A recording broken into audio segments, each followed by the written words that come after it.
Hallelujah. परमेश्वर की स्तुति हो, परमेश्वर को धन्यवाद। आइए एक बार फिर से मिलकर परमेश्वर के वचन से कुछ सीखें। मैं पढ़ रहा हूं आपके लिए कुलूसियों उसका 2 अध्याय और 14वां पद। लिखा है, और विधियों का वो लेख जो हमारे नाम पर और हमारे विरोध में था, मिटा डाला और उसे क्रूस पर कीलों से जड़कर सामने से हटा दिया। इंग्लिश में आया, the hand writing of requirements that was against us. विधियों का लेख जो हमारे नाम पर और हमारे विरोध में था, उसे यीशु मसीह ने हटा दिया और उसे यीशु मसीह ने अपने क्रूस पर जड़ दिया, या दूसरे शब्दों में अपने ऊपर यीशु मसीह ने उठा लिया। आज का जो विषय है इस संदेश का, वो है राइट इट ऑन मी, मेरे नाम पर लिख देना, मेरे नाम पर लिख देना। और ये संदेश मुझे बहुत पहले मिला जब एक बार मैं फिलेमोन की पत्री पढ़ रहा था। फिलेमोन ठीक इब्रानियों से पहले एक चैप्टर की पत्री है और ये पौलुस के द्वारा लिखी गई पत्री है। एक व्यक्ति है फिलेमोन, उसके नाम पर पौलुस लिख रहा है। और एक बार मैं इसको पढ़ रहा था, एक ही अध्याय के इस बुक को, और मुझे ये तस्वीर उभर कर मेरे सामने आई और वही संदेश आज आपके साथ बांट रहा हूँ। इस पुस्तक का थोड़ा सा बैकग्राउंड आपको बताऊं। पौलुस फिलेमोन नामक एक व्यक्ति को ये लेटर लिख रहा है और फिलेमोन एक धनी व्यक्ति है, पौलुस का अच्छा मित्र है। और फिलेमोन का एक दास था उनेसिमुस, पौलुस उसके विषय में ये पत्री लिख रहा है। उनेसिमुस फिलेमोन के पास से भाग गया था। पुराने समय में अगर दास अपने स्वामी को धोखा देकर भाग जाए तो ये बहुत बड़ा क्राइम माना जाता था और बहुत बड़ा गुनाह माना जाता था और बड़ी बदनामी की बात होती थी उस दास के लिए। सो उनेसिमुस फिलेमोन के पास से भाग गया था, लेकिन किसी तरीके से उसकी मुलाकात पौलुस से हो गई और फिर पौलुस ने उसको सुसमाचार सुनाया और उनेसिमुस का जीवन बच गया, उनेसिमुस का जीवन बदल गया। और फिर उसने पौलुस को बताया कैसे वो फिलेमोन के पास गुलाम था और फिर भाग आया। अब पौलुस फिलेमोन को लेटर लिख रहा है और मैं चाहता हूं मैं कुछ पद फिलेमोन के इस पुस्तक से आपके सामने पढ़ूं। तस्वीर याद रखिएगा, पौलुस चिट्ठी लिख रहा है फिलेमोन को उनेसिमुस के बारे में, और इसको हम इस तरीके से लेंगे जैसे मानो हमारा प्रभु हमारे लिए पत्र लिख रहा है परमेश्वर पिता को। आप बात समझे? हम एक दास के समान परमेश्वर से दूर हो गए, राइट? एक समय हम परमेश्वर से दूर चले गए। बाइबल में लिखा, हम तो सब के सब भेड़ों के समान भटक गए थे। सो हम परमेश्वर से दूर हो गए, हम पिता से दूर हो गए, उड़ाऊ पुत्र के समान हमने घर छोड़ दिया और ये हमारे लिए बड़ा गुनाह था, बड़ी बदनामी की बात थी। लेकिन फिर यीशु मसीह संसार में आए और यीशु मसीह ने हमारा मेल मिलाप पिता के साथ कराया। हालेलुया। जैसे पौलुस उनेसिमुस का मेल मिलाप फिलेमोन के साथ करा रहा है, ठीक वैसे यीशु मसीह ने हमारा मेल मिलाप पिता के साथ वापस कराया। सो तस्वीर याद रखिएगा, बैकग्राउंड याद रखिएगा और इस बात को समझते हुए कि मानो यीशु मसीह मेरे और आपके लिए पिता से सिफारिश कर रहा है, पिता से विनती कर रहा है। अब मैं पढ़ रहा हूं फिलेमोन, एक ही अध्याय है, उसके 10 पद से आगे तक। पौलुस कहता है, मैं अपने बच्चे उनेसिमुस के लिए जो मुझसे मेरी कैद में जन्मा, तुझसे विनती करता हूं। यीशु मसीह जब इस संसार में आया तो यीशु मसीह मेरे और आपके लिए दुखों में गया, कैद में गया, राइट? उसको पकड़ लिया गया था गतसमनी बाग में। और वो क्यों ऐसा हुआ यीशु मसीह के साथ? मुझे और आपको बचाने के लिए। सो यीशु मसीह भी मानो इसी तरीके की बात पिता से कह रहा होगा, पिता मैं अपने बच्चों के लिए, ये मेरे लोग हैं, ये मेरे बच्चे हैं, मैं इनके लिए आपसे विनती करता हूं और ये मेरे कैद में मुझसे जन्मे हैं, ये मेरे दुख उठाने के कारण मेरे प्रिय हो गए हैं। 11 पद, वो तो पहले तेरे कुछ काम का ना था, पर अब तेरे और मेरे दोनों के बड़े काम का है। ये बात जब मैं पढ़ता हूं मुझे बड़ा आनंद मिलता है। यीशु मसीह क्या कह रहा है बाप से, पिता से? एक तस्वीर है, क्या कह रहा है? कह रहा है, पिता ये पहले किसी काम के नहीं थे, हेनरी पहले किसी काम का नहीं था, वो गुनाह में चला गया था, वो घर छोड़कर दूर चला गया था, उसने अपना सब कुछ खर्च कर दिया था और वो कंगाल हो गया था, वो किसी लायक नहीं था, लेकिन अब ये तेरे और मेरे दोनों के काम का है। हालेलुया। जब मैं और आप यीशु मसीह के पास आते हैं, जब यीशु मसीह मेरा और आपका जीवन बदलता है, तो वो हमारे जीवन में वैल्यू ऐड करता है। आमीन। वो हमारे जीवन के सारे ढांचे को बदल देता है। वो हमारे जीवन को एक नया आकार दे देता है।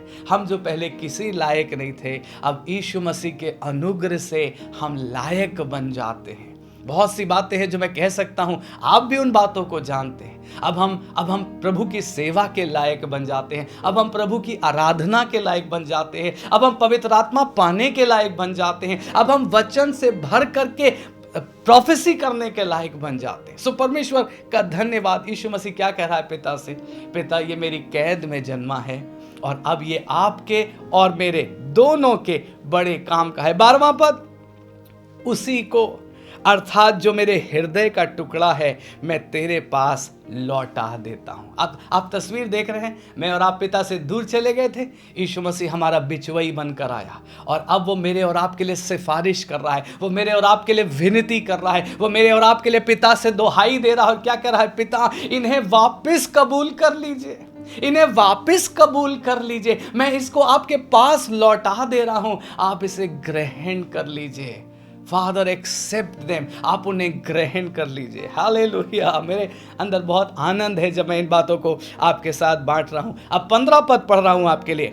क्योंकि क्या जाने वो तुझसे कुछ दिन तक के लिए इसी कारण अलग हुआ हो कि सदैव तेरे निकट रहे। हाँ, यीशु मसीह क्या कह रहा है? हाँ पिता, कुछ दिन के लिए, कुछ वर्षों के लिए, कुछ समय के लिए ये आपसे अलग हो गए थे, आपसे अलग जिंदगी बिता रहे थे, लेकिन अब जब ये आपके पास लौट कर आएंगे तो ये हमेशा हमेशा आपके साथ रहेंगे। आमीन। अब ये हमेशा आपके रहेंगे, अब ये हमेशा आपकी महिमा करेंगे। हालेलुया। ना केवल इस जिंदगी में, पर इस दुनिया के बाद भी अनंत कालीन ये प्रभु आपके साथ रहेंगे। कितनी खूबसूरत बात। फिर पढ़ रहा हूं 15 पद। क्योंकि क्या जाने वो तुझसे कुछ दिन तक के लिए इसी कारण अलग हुआ कि अब सदैव तेरे निकट रहे। आमीन। सदैव प्रभु के साथ रहना ये प्रिविलेज आपको मिला है। सदैव प्रभु के साथ जीवन बिताना, और ना केवल इस दुनिया में बल्कि इस दुनिया के बाद अनंत कालीन जीवन परमेश्वर की हुजूरी में परमेश्वर के साथ बिताने का फजल और अनुग्रह मुझे और आपको मिला है। 16वें पद में कहता है, परंतु अब से दास की तरह नहीं वरन दास से भी उत्तम अर्थात भाई के समान रहे, जो मेरा तो विशेष प्रिय है ही, पर अब शरीर में और प्रभु में भी तेरा भी विशेष प्रिय हो। यीशु मसीह ने कहा था ना, अब से मैं तुम्हें दास नहीं कहूंगा बल्कि मैं तुम्हें मित्र कहूंगा, मैं तुम्हें भाई कहूंगा। वही बात पौलुस फिलेमोन को लिख रहा है, वही तस्वीर यीशु मसीह और हमारी और पिता की दिखाई दे रही है। यीशु मसीह पिता से विनती कर रहा है, आपका नाम लेकर आपके लिए दुहाई दे रहा है। क्या मैं रुक कर आपसे कुछ कह सकता हूं? आज अगर आप मसीह में हैं, आज अगर आप उद्धार पाए हुए व्यक्ति हैं, आज अगर आप यीशु मसीह में आशीषित हैं और कुछ भी आपने प्रभु में हासिल किया है, it is only because Jesus has pleaded for you. केवल इसलिए क्योंकि यीशु ने आपके लिए दुआ करी है, यीशु ने आपके लिए विनती करी है, और आज भी वो करता है। आमीन। आज भी वो मेरे और आपके लिए प्रार्थना करता है। जब हम गिर जाते हैं वो फिर हमारे लिए प्रार्थना करता है, हम दूर हो जाते हैं फिर हमारे लिए प्रार्थना करता है, और यीशु मसीह की उस मध्यस्थी के कारण मैं और आप आशीषित हैं और आगे भी आशीषित बने रहेंगे। सो क्या कह रहा है पौलुस यहाँ? पौलुस कह रहा है, अब दास के समान नहीं बल्कि अब भाई के समान, मित्र के समान। इसी तरीके से मुझे और आपको भी एक अद्भुत बरकत मिली। पहले हम परमेश्वर के दास थे, लेकिन अब हम परमेश्वर की संतान हो गए हैं। हम यीशु मसीह के भाई ठहरे हैं, हम यीशु मसीह के मित्र हैं। हालेलुया। यीशु मसीह ने कहा था, मैं तुम्हें अब से दास नहीं कहूंगा, मैं तुम्हें दोस्त कहूंगा, मैं तुम्हें मित्र कहूंगा। 17 पद पढ़ रहा हूं। अतः यदि तू मुझे अपना सहभागी समझता है तो उसे इस प्रकार ग्रहण कर जैसे मुझे यीशु मसीह क्या कह रहा है? पिता आप इन्हें ऐसे ग्रहण करिए जैसे आप मुझे ग्रहण करते हैं। मुझे याद आ रहा है, आपको भी याद आ रहा होगा, यूहन्ना 17 में की गई यीशु मसीह की प्रार्थना, जहां उसने पिता से क्या प्रार्थना की थी? पिता, जैसे मैं आप में और आप मुझ में हैं, वैसे ही ये मुझ में हो, मैं आप में हूं, ताकि हम तीनों एक हो जाएं। हालेलुया। यीशु मसीह की यही तो डिजायर है, यीशु मसीह की यही तो प्रार्थना है कि कलीसिया, प्रभु के लोग प्रभु में एक हो जाएं और फिर हम पिता में भी एक हो जाएं। वही बात यहां हमें देखने को मिल रही है कि अब उन्हें ऐसे ग्रहण कर जैसे मुझे ग्रहण करता है, जैसे मैं। आपको पता है, स्वर्ग में मेरी और आपकी कीमत कुछ और नहीं बल्कि वही है जो यीशु मसीह की कीमत है। जब पिता आपको देखता है, जब पिता मुझे देखता है, तो वो हमें यीशु मसीह से अलग नहीं बल्कि यीशु मसीह में देखता है। Do you believe that? जब पिता आपको देखता है, मालूम क्यों ग्रहण करता है? क्योंकि वो आपको यीशु मसीह के लहू में धुला हुआ देखता है, वो आपको यीशु मसीह में जुड़ा हुआ देखता है। यही मेरी और आपकी कीमत स्वर्ग में है। अब आती है मुख्य बात, जो आज का हमारा संदेश है। 18 और 19 पद पढ़ रहा हूं। यदि उसने तेरी कुछ हानि की हो या उस पर तेरा कुछ आता हो, तो मेरे नाम पर लिख ले। मैं पौलुस अपने हाथ से लिखता हूं, मैं आप भर दूंगा। ये बात मुझे बहुत एक्साइट करती है। मानो यीशु मसीह बाप से कह रहा है, पिता से कह रहा है, पिता आप इन्हें ग्रहण करिए, आप इन्हें एक बार फिर से कबूल करिए, और अगर इन पर कुछ भी आपका आता है, अगर इन्होंने कुछ भी आपका नुकसान किया है, यीशु मसीह कह रहा है, father I will pay for them. पिता मैं दाम चुका दूंगा। Right it on me, right it on मी। जो कुछ इनके ऊपर निकल रहा है, जो भी इन्होंने गुनाह किया है, right it on me, right it on मी। मैं बाइबल के और कई हिस्से आपको याद दिला सकता हूं, लेकिन मैं सोचता हूं फिलेमोन की पत्री से ही आप संदेश को समझ गए होंगे, और इसलिए मैं और जगहों पर नहीं ले जाऊंगा। लेकिन आप और हिस्से याद करिए। नेक सामरी की कहानी, वो व्यक्ति जो यरूशलेम से यरीहो जा रहा था और डाकुओं ने उसको अधमरा कर दिया, और वहां पर गुड समैरिटन आता है, वो भी तो यही स्टोरी है, राइट इट ऑन मी, है ना। वो गुड समैरिटन क्या करता है? उस व्यक्ति को सराय में ले जाता है, पहले खुद उसकी सेवा करता है, और फिर सराय के मालिक से क्या कहता है? तू इसकी देखभाल करना, मैं फिर लौटूंगा और जो भी तेरा खर्च होगा उसे मैं आप भर दूंगा। बोआज भी मुझे याद आ रहा है। रूत के लिए दाम चुकाने वाला कोई नहीं था। रूत मोआबिन की गुलामी से, उसकी नामधराई से, उसके विधवापन से उसको छुड़ाने वाला कोई नहीं था, और जो एक निकट का संबंधी था भी उसने मना कर दिया। उसने कहा नहीं, मैं हेल्प नहीं करूंगा, मेरा नाम बिगड़ जाएगा। तब बोआज ने कहा, राइट इट ऑन मी, मैं दाम चुकाने के लिए तैयार हूं, मैं रूत मोआबिन को छुड़ाने के लिए तैयार हूं। आप बाइबल की अनेकों जगह पर देख सकते हैं, और हर जगह, चाहे बोआज की बात करें, चाहे नेक सामरी की बात करें, हर जगह यीशु मसीह की ही तो तस्वीर है। बोआज के लिए भी यीशु मसीह की तस्वीर कही जाती है, नेक सामरी के लिए भी यीशु मसीह की तस्वीर कही जाती है, और फिलेमोन की किताब तो मुझे आनंद से ही भर देती है। मानो पौलुस के समान यीशु मसीह पिता से कह रहा है, पिता आप हेनरी को ग्रहण कर लीजिए, आप मेरे लोगों को ग्रहण कर लीजिए, आप मेरे इस बेटे को, मेरी इस बेटी को, मेरे इस परिवार को ग्रहण कर लीजिए, और अगर कुछ भी इनके ऊपर आपका आता है, मैं अपने हाथ से लिख देता हूँ, मैं आप उसे भर दूंगा। Right it on me, right it on मी। इसीलिए गतसमनी बाग में जब लोग यीशु मसीह को पकड़ने आए, आप यूहन्ना के सुसमाचार में उस बात को पढ़ सकते हैं, यूहन्ना 18 के अध्याय में आप पढ़ सकते हैं। जब लोग पकड़ने आए और यीशु मसीह खुद सामने गए, मालूम यीशु मसीह ने क्या स्टेटमेंट दिया? यीशु मसीह ने कहा, मैं हूं, मुझे पकड़ लो, पर इन्हें जाने दो। सी द पिक्चर, इन्हें जाने दो, मुझे पकड़ लो, write it on me, but let them go. इन्हें जाने दो, इन्हें हानि मत पहुंचाओ, अपने चेलों के लिए कह रहा था। प्रियो, जब यीशु मसीह सलीब पर गया, उसकी प्रार्थना यही थी, पिता इन्हें क्षमा कर दे, राइट इट ऑन मी, मैं दाम चुकाने के लिए अब आ गया हूं, इन्हें क्षमा कर दे। पिता मैं अपनी आत्मा तेरे हाथ में सौंप दे रहा हूं, whatever you want to do आप कर ले, लेकिन आप इन्हें क्षमा कर दें। वापस से उसी बात को पढ़ के मैं समाप्त कर रहा हूँ। यदि उसने तेरी कुछ हानि की है या उस पर तेरा कुछ भी आता हो तो मेरे नाम पर लिख लेना, मैं अपने हाथ से लिखता हूँ, मैं आप उसे भर दूंगा।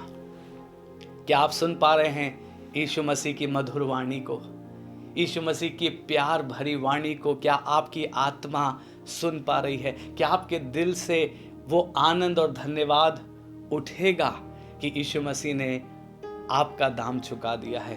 विधियों का वो लेख जो आपके नाम पर और आपके विरोध में था, उसे यीशु मसीह ने हटा दिया और अपने क्रूस पर कीलों से जड़ दिया। हालेलुया। इसी समय मैं रुक कर कहना चाहूँगा, अगर हमारा कोई भी व्यूअर ऐसा है जिसको अभी तक उद्धार का अनुभव नहीं है, आप यीशु मसीह को जानते तो हैं, यीशु मसीह के बारे में भी जानते हैं, लेकिन समहाउ अभी आपका यीशु मसीह के साथ वो संबंध नहीं है, अभी भी आप यीशु मसीह की उपस्थिति को और उद्धार के आनंद को नहीं अनुभव कर पाते हैं, आज हम आपसे कहेंगे आपके लिए अवसर है। आप सिर्फ अगर अपने दिल को खोलेंगे और प्रभु से ये प्रार्थना करेंगे, यीशु मसीह आज मैंने आपके वचन से सुना है, आपने मेरे पापों का दाम खुद चुका दिया है, आपने मेरे दुखों को उठा लिया है और आपने ये प्रार्थना करी है कि मैं फिर से परमेश्वर के साथ एक हो जाऊं, मैं फिर से परमेश्वर के घर में आ जाऊं, मैं फिर से परमेश्वर की संतान हो जाऊं। यीशु मसीह आप मुझ पर दया कीजिए और मेरे पापों को क्षमा कीजिए। आपको पता, सिर्फ इतनी सी प्रार्थना, बहुत से लोग सोचते हैं कि हमें उद्धार पाने के लिए शायद बहुत ढेर दिन तक इंतजार करना पड़ेगा, बहुत समय प्रार्थना करना पड़ेगा, शायद बहुत दाम चुकाना पड़ेगा। नो, वो सारा दाम यीशु मसीह ने चुका दिया है। मुझे और आपको सिर्फ विश्वास करना है और अपने हृदय को खोलकर एक प्रार्थना करनी है, lord forgive me, I am a sinner. प्रभु मैं पापी हूँ, आप मुझे क्षमा कर दें, आपने मेरे लिए अपना प्राण दिया है, मैं आप पर विश्वास करता हूं, मैं आप पर विश्वास करती हूं। आइए हम थोड़ी देर दुआ करेंगे। ऐसे लोग जो उद्धार पाना चाहते हैं, प्रभु से छुटकारे की आशीष पाना चाहते हैं, आप ये दुआ करिए, लॉर्ड आप मेरे पापों को क्षमा कर दें। और बाकी लोग जो प्रभु के उद्धार को पा चुके हैं, क्या आप धन्यवाद से भरकर कहेंगे, प्रभु आपने मेरा दाम चुकाया है। Lord you have taken all my punishment, all my payment upon you. आपने कहा आप खुद भर देंगे और आपने सचमुच भर दिया है।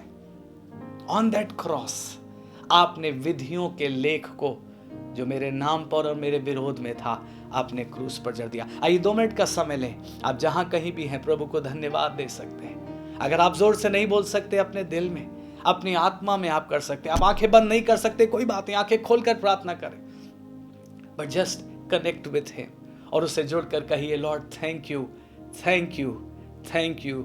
मैं परमेश्वर से दूर हो गया था, आपने मुझे एक बार फिर से परमेश्वर के साथ मेल मिलाप करा दिया है और मुझे फिर से परमेश्वर के घर में, परमेश्वर के राज्य में वारिस बनाया है। और ऐसा करने के लिए प्रभु आपने अपने आप दाम चुकाया है। प्रभु आपने कहा आप उसे भर देंगे और आपने सचमुच सचमुच वो दाम चुका दिया है। मैं आपका धन्यवाद करता हूँ प्रभु। समय मेरी दुआ है हमारे सारे व्यूअर्स के लिए प्रभु जी, जो जहाँ कहीं से भी जुड़े हैं और अपने दिल से आपको पुकार रहे हैं, लॉर्ड आप अपनी दया में उनको छू लें, अपने उद्धार के आनंद से उनको भर दे, छुटकारे के आनंद से उनको भर दे प्रभु। इस बात के विश्वास से भर दे कि आपने उनसे अद्भुत प्यार किया है और आपने उनके लिए दाम चुका दिया है। आपने वो विधियों का लेख उनके नाम पर से हटा दिया है और अपने क्रूस पर उसको जड़ दिया है। आपके लोग आज से प्रभु स्वतंत्र जीवन जिए प्रभु। आपके लोग आज से हर बंधनों से आजाद जीवन जिए प्रभु।